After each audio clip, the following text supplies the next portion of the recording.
నమస్తే, welcome to our channel. గడిచిన 5 ఏళ్లు కూడా వైసీపీ హయాంలో ఏ దాడులు జరిగినా అటు టీడీపీ కార్యకర్తలపైన ఇటు జనసేన కార్యకర్తలపైన కేసులు నమోదవ్వడం చూసాం. మరి గత 2 రోజులుగా కూడా ఏపీ రాజకీయాల్లో అటు అంబటి ఇటు జోగి రమేష్ చేసినటువంటి కామెంట్స్కి దాడులు జరగడం, మరి ఇటు టీడీపీ కార్యకర్తలపైన జనసేన కార్యకర్తలపైన కేసులు నమోదవ్వడం, మరి వాటికి సోషల్ మీడియాలో నిరసనలు రావడాన్ని ఏ విధంగా చూడాలి తెలుసుకునే ప్రయత్నం చేద్దాం. దీన్ని విశ్లేషించడానికి మనతో పాటుగా ఉన్నారు ప్రముఖ ఆర్థిక, రాజకీయ, సామాజిక విశ్లేషకులు అప్పసాని రాజేష్ గారు. నమస్తే సార్. నమస్కారం. ఏ ప్రభుత్వంలో అయినా ఏదైనా దాడి జరిగితే అటు అధికార పక్షంలోనూ ఇటు ప్రతిపక్షంలోనూ కార్యకర్తలపైన నేతలపైన కేసులు నమోదవుతాయి సార్. కానీ గడిచిన 5 ఏళ్లు వైసీపీ హయాంలో ఇటు తెలుగుదేశం కార్యకర్తలపైన అటు జనసేన కార్యకర్తలపైన కేసులు నమోదవడం చూసాం. మరి ఇప్పుడు అంబటి విషయం కానివ్వండి, జోగి రమేష్ విషయంలో తెలుగుదేశం కార్యకర్తలపైన జనసేన కార్యకర్తలపైన కేసులు నమోదయ్యే అంశంలో సోషల్ మీడియాలో పెద్ద నిరసనలు వ్యక్తం అవుతున్నాయి. ఈ పరిణామాన్ని ఏ విధంగా చూడాలంటారు? ఇక్కడ ఒకటి, ప్రభుత్వం పారదర్శకంగా పరిపాలన చేస్తుంది. చట్టం ముందు, న్యాయం ముందు అందరూ సమానమేననే భావన ప్రభుత్వం కల్పిస్తుంది అనేది ఈ జరిగిన సంఘటనలో అటు అంబటి రాంబాబు మీద కేసు నమోదు చేయడం జరిగింది. అంబటి రాంబాబు వ్యాఖ్యల పట్ల నిరసన తెలియజేయడం కోసం అంబటి రాంబాబు ఇంటి వరకు వచ్చి అక్కడ అది ఘర్షణపూరిత వాతావరణంగా రూపాంతరం చెంది అదొక వివాదాస్పదంగా మారిన నేపథ్యంలో అక్కడ కూడా క్రియాశీలకంగా వ్యవహరించిన కొందరి మీద కేసులు నమోదు చేయడం జరిగింది. మరి అంబటి రాంబాబుకి వ్యతిరేకంగా నిరసన తెలియజేయడానికి వచ్చిన వాళ్ళు ప్రధానంగా తెలుగుదేశం శాసనసభ్యురాలు గల్లా మాధవ్ గారి నాయకత్వంలో వచ్చారు. అలాగే కొందరు జనసేన నాయకులు, కార్యకర్తలు కూడా అక్కడికి రావడం జరిగింది. అలా వచ్చిన ప్రభుత్వం ఎన్డీఏ కూటమి ప్రభుత్వం. మరి చంద్రబాబు నాయుడు గారి నాయకత్వంలో ఉన్న ప్రభుత్వం రాజకీయంగా పక్షపాత ధోరణితో కనుక వ్యవహరించదలుచుకుంటే ఏ ఘర్షణ జరిగినా, ఏ దాడులు జరిగినా, ఎంత హింసాకాండకు దారి తీసినా కూడా జగన్మోహన్ రెడ్డి హయాంలో లాగా మరి మనం చూసాం కదా, మాచెలలో త్వరగా కిషోర్ అనే అతను కోండా ఉమ్మ గారి మీద, బుద్ధా వెంకన్న గారి మీద చేసిన దాడి చూసాం. ఆ దాడిలో పారా కిషోర్ అని చెప్పని ఒక లాయర్కి తలకు పగిలిన సంఘటన కూడా గుర్తు చేసుకోవాలి మనం. కానీ ఆ త్వరగా కిషోర్ని పోలీస్ స్టేషన్కి పిలిపించి స్టేషన్ బెయిలిచ్చి పంపించారు. ఇప్పటికీ ఆ సంఘటన మన కళ్ళ ముందే ఉంది, ఆ వీడియో. అలాగే తెలుగుదేశం పార్టీ కేంద్ర కార్యాలయం మీద దాడి చేస్తే నామమాత్రపు అరెస్టులు. సాక్షాత్తు రాష్ట్ర హైకోర్టు న్యాయమూర్తుల్ని సోషల్ మీడియా వేదికగా అడ్డగోలుగా దూషిస్తున్నారు అని చెప్పని హైకోర్టు రిజిస్టార్ కేసు రిజిస్టర్ చేస్తే ఏపీ సిఐడి కనీసం ఒక్కరిని కూడా అరెస్టు చేయకపోతే అంతిమంగా హైకోర్టు సిబిఐకి ఆదేశించి, సిబిఐ విచారణకు ఆదేశించి సిబిఐ ద్వారా అరెస్టులు చేయించాల్సి వచ్చింది.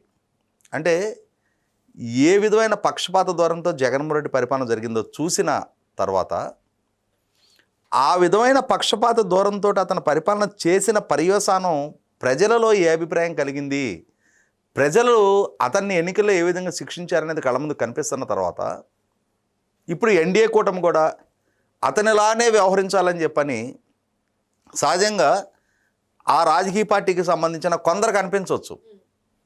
అరే, చంద్రబాబు నాయుడు గారిని అంబటి రాంబాబు దూషిస్తే కదా వీళ్ళు అక్కడ నిరసన తెలియజేయడానికి వెళ్ళింది, చంద్రబాబు నాయుడు గారికి మద్దతుదారులు కదా వీళ్ళందరూ,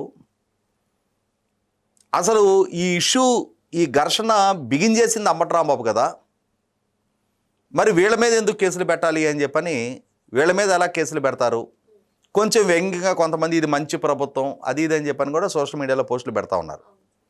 ఇక్కడ గమనించుకోవాల్సింది, ఆ రోజు ఆ సంఘటనలో పాల్గొన్న వాళ్ళందరూ వాళ్ళేం కొత్త వ్యక్తులు కాదు. అంటే రాజకీయ పార్టీ ఏదైనా ఒక నిరసన కార్యక్రమం, ఒక ఉద్యమ కార్యాచరణ తీసుకున్నప్పుడు ఆ పార్టీకి సంబంధించిన కార్యకర్తలు పాల్గొంటూ ఉంటారు. ఆ పాల్గొనే క్రమంలో కొందరు క్రియాశీలకంగా ఉండే సీనియర్ నాయకులు, సీనియర్ కార్యకర్తలు ఉంటారు. వాళ్ళు ఒకవేళ తమ పార్టీకి సంబంధించి ఏదైనా ఒక కార్యక్రమం, తమ నాయకుడిని డిఫెండ్ చేసుకోవాల్సి వచ్చినా, ప్రత్యర్థి పార్టీని నిలదీయాల్సి వచ్చినా, అవసరమైతే కలబడాల్సి వచ్చినా, కొట్లాడాల్సి వచ్చినా వాళ్లే కనిపిస్తారు. అటువంటి కార్యకర్తలు తెలుగుదేశం పార్టీకి బలగం. వాళ్ళు వాళ్ళ వ్యక్తిగత జీవితం, ఇప్పుడు కేసు అయితే మన పరిస్థితి ఏంటి, మన కెరీర్ ఏంటి, ఇక్కడ మనం ఆ ప్రతిపక్షం మీద ఇంతగా మనం అగ్రెసివ్గా మనం బిహేవ్ చేస్తే రేపు వాళ్ళకి మనం టార్గెట్ అవుతామేమో, ఈ విధమైన సంకోచాలు భయాలు వాళ్ళ మనసులో ఉండవు. కరడుగట్టిన నికార్సైన అసలు సిసలు పోరాట యోధులు వాళ్ళు. ఇప్పుడు ఆ కేసులో అక్యూజ్డ్గా ఉన్నవాళ్ళు కార్పొరేటర్ వేమునపల్లి శివరాం ప్రసాద్, తన శాండ్ బుజ్జి అంటారు. తను నాకు 1994 నుంచి తెలుసు. చాలా చిన్నపిల్లాడప్పటి నుంచి తెలుసు నాకు. 18-19 సంవత్సరాల వయసు అప్పటి నుంచి. తనకు అప్పటి నుంచి ఇప్పటికే పార్టీయే ప్రపంచం. అంటే పార్టీ కోసం డి అంటే డి అనే మనస్తత్వం. గుంటూరులో జరిగిన ఏ సంఘటనకైనా సరే ప్రత్యక్షంగా ముందు నిలబడతాడు. అలాగే కనపర్తి శ్రీనివాసరావు గారు, పిల్లి మాణిక్యరావు గారు, రావిపాటి సాయికృష్ణ అని చెప్పని జిల్లా తెలుగుతో అధ్యక్షుడిగా చేశాడు. వీళ్ళందరూ వైసీపీ ప్రభుత్వ హయాంలోనే వైసీపీ ప్రభుత్వానికి వ్యతిరేకంగా ఏ ఉద్యమ కార్యాచరణ తీసుకున్నా వీళ్ళే ముందు నిలబడతారు. కేసులు అవుతాయని వాళ్ళకి తెలీదా? ఆ క్షణాన ప్రభుత్వ ఆదేశాలను ధిక్కరిస్తే వీళ్ళ మీద కేసులు నమోదు అవుతాయి అని చెప్పని తెలియని అమాయకులు కాదు వాళ్ళు. సిఐడి ప్రధాన కార్యాలయం గుంటూరులో ఉంటుంది. ఏపీ సిఐడి జగన్మోహన్ రెడ్డి ప్రభుత్వ హయాంలో రాష్ట్ర వ్యాప్తంగా ఆ రోజు ప్రభుత్వానికి వ్యతిరేకంగా సోషల్ మీడియాలో ఒక పోస్టులు పెట్టారనో, ప్రభుత్వానికి వ్యతిరేకంగా ఏదైనా మాట్లాడారనో, నాడు తెలుగుదేశం సోషల్ మీడియా కార్యకర్తలని అరెస్టులు చేస్తే వాళ్ళందరినీ తీసుకొచ్చేది గుంటూరు సిఐడి కార్యాలయానికి. ఆఖరికి సీనియరు మీడియా విలేకరులు మూర్తి గారిని, వెంకటకృష్ణ గారిని, సాంబశివరావు గారిని, ఇటువంటి వాళ్ళ మీద కేసులు నమోదు చేసినప్పుడు కూడా వాళ్ళు విచారణకు వచ్చి మళ్ళీ అక్కడి నుంచి బయటకు వచ్చి, లేదు ఒకవేళ అరెస్ట్ అయితే వాళ్ళకి బెయిల్ దక్కి మళ్ళీ వాళ్ళు విడుదలై ఇంటికి వెళ్ళే వరకు, అది సోషల్ మీడియా కార్యకర్తలనే కాదు, అమరావతి ఉద్యమం సందర్భంగా ఒకరోజు నేషనల్ హైవే బ్లాక్ చేశారని చెప్పని తాడికొండ ఉప సర్పంచ్ ఒమ్మనేని రాము వీళ్ళని 10 మందిని అరెస్ట్ చేశారు. వాళ్ళందరినీ కూడా వాళ్ళు జైలు నుంచి మళ్ళీ బెయిల్ తీసుకొని బయటకు వచ్చే వరకు వాళ్ళకి అండగా నిలబడేది వీళ్ళే. అక్కడ వీళ్ళ వెనక నాయకులు ఉంటారు. వాళ్ళకి అక్కడ అంబటి రాంబాబు నిలదీసే క్రమంలో అక్కడ ఒక ఘర్షణపూరిత వాతావరణం చెలరేగితే, ఆ ఘర్షణలో ఇన్వాల్వ్ అయితే అక్కడ కేసులు అవుతాయి. కేసుల గురించి భయపడే యాటిట్యూడ్ ఉన్న వ్యక్తులు ఆ రాజకీయాల్లో క్రియాశీలకంగా ఉండరు.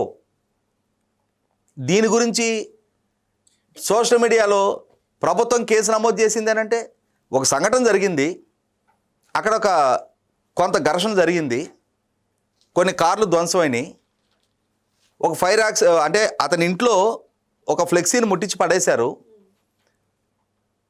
సోషల్ మీడియాలో సత్తెనపల్లిలో వైసీపీ పార్టీలోనే అంబటి రాంబాబుకి వ్యతిరేక గ్రూపు వాళ్ళు ముట్టించేశారు అని చెప్పని చలమణైంది. అది ఎస్టాబ్లిష్ చేయాలన్న విచారణ జరపాలిగా. ఇప్పుడు అక్కడ ఎమ్మెల్యే గారు వచ్చి నిరసన కార్యక్రమంలో పాల్గొన్నారు. అది చిలికి గాలివానలాగా మారింది. అంబటి రాంబాబు ఇంటి మీద అది రాళ్ళదాడి వరకు వెళ్ళింది. అద్దాలు ధ్వంసం అయినాయి. పోలీసుల భద్రతలో కోడిగుడ్లు విసురుతున్న నేపథ్యంలో పోలీసులు అతన్ని వాళ్ళ దగ్గరుండే ఆ షీల్డ్స్ని అడ్డం పెట్టి వ్యాన్లు ఎక్కించుకొని తీసుకెళ్లారు వజ్రవాహనంలో. అటువంటప్పుడు ఆ సంఘటనలో ఇన్వాల్వ్ అయిన వాళ్ళ మీద కొందరి మీద కేసులు నమోదు అవుతాయి. ఇవాళ ఎన్డీఏ కూటమి అధికారంలో ఉంది కాబట్టి అని చెప్పని ఏకపక్షంగా కేవలం అంబటి రాంబాబుకే కేసులు పరిమితం చేయడం సాధ్యం కాదు. ఆ విధమైన బయాస్డ్గా పోలీస్ డిపార్ట్మెంట్ వ్యవహరిస్తే అది ప్రభుత్వానికి అప్రతిష్ట.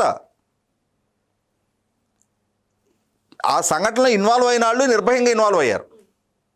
ఒకవేళ వాళ్ళ మీద కేసు నమోదైనా దాన్ని వాళ్ళు ప్రాపర్గా హ్యాండిల్ చేసుకోగలుగుతారు. వీటిని లెక్క చేయని ధీరత్వం వాళ్ళ దగ్గర ఉంది. వాళ్ళు ఏదో భయపడిపోతున్నట్టుగా, వాళ్ళని పిరికి వాళ్ళుగా ఈ ప్రచారం ఎందుకు? ఇప్పుడు ఏ ఊర్లోనైనా సరే, అంటే నాది గుంటూరు కాబట్టి నాకు అక్కడ ఉన్న వ్యక్తులు వ్యక్తిగతంగా అందరూ పరిచయం కాబట్టి వాళ్ళ పోరాట తత్వం గురించి, వాళ్ళ పార్టీతో వాళ్ళకున్న నేపథ్యం గురించి నాకు ప్రత్యక్షంగా అనుభవం ఉంది కాబట్టి వాళ్ళ పేర్లు మెన్షన్ చేసి చెప్తున్నా. జోగి రమేష్ ఇంటి దగ్గర పాల్గొన్న వాళ్ళు కూడా అంతే. వాళ్ళ వయసుల రీత్యా చూసినప్పుడు గడిచిన 30-40 సంవత్సరాలుగా తెలుగుదేశం పార్టీకి అంకితమైన కార్యకర్తలు. ఎన్ని యుద్ధములలోనో రాటుదేలినా అని చెప్పని యోధుల గురించి చెప్తారు కదా, అలాగే ఈ 40 సంవత్సరాల తెలుగుదేశం ప్రస్థానంలో ఇటువంటివి ఎన్నో సంఘటనలు చూసిన నేపథ్యం గుంటూరు కృష్ణా జిల్లాల క్యాడర్లకు ఉంటుంది. ఎందుకంటే నేను అక్కడే పుట్టి పెరిగా, నాకు తెలుసు కాబట్టి చెప్తున్నా. నేను వీటిని ఒక గ్రామ స్థాయిలోనో, ఒక మున్సిపల్ వార్డు స్థాయిలోనో, రూట్ లెవెల్లో పనిచేసే కార్యకర్త ఇవాళ ఒక రాజకీయ పార్టీకి ఇలాంటి క్రియాశీలకంగా ఏ సంఘటన జరిగినా ముందుండి ఎదురొడ్డి నిలిచే కార్యకర్తలు, నాయకులు కొందరు ఉంటారు. అలాగే వాళ్ళని అనుసరించే కార్యకర్తలు ఉంటారు. వీళ్ళ వెనక ఈ పార్టీకి ఓట్లేసే ఓటర్లు ఉంటారు.